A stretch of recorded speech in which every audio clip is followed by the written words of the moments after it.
Action. Mwanangu, mimi nakushauri mwanangu, nasikia mwanangu, usije ukakubali kukatishwa tamaa na mtu yoyote. Pambana kivyo vyote. Mwanangu, siniangalie mimi hivi mwanangu, sasa hivi na bajaji mwanangu. Ila kipindi naanza ananiambia ana mtu anakukuta location anaanza hii kazi. Si bora tu ukauza nyanya kule ukaokota maokopo, unapata 200 unaenda garage au sio? Sasa unajikuta ile na nili huiwezi ile action sio utremechi ya garage huiwezi. Unaona mwanangu? Kwa hiyo usikatishwe na mtu tamaa, we pambana kivyako. Fungu lako lipo.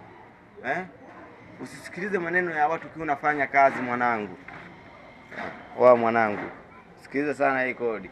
Afu kingine, mtu mwenye akili na mali zake hawezi kukaa na wewe akaanza kukatisha tamaa na kuambia mwanangu, cha kwanza,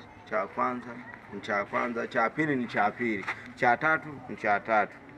Usisikilize maneno ya mwenzako. Nasikia umeshanielewa hapo mwanangu.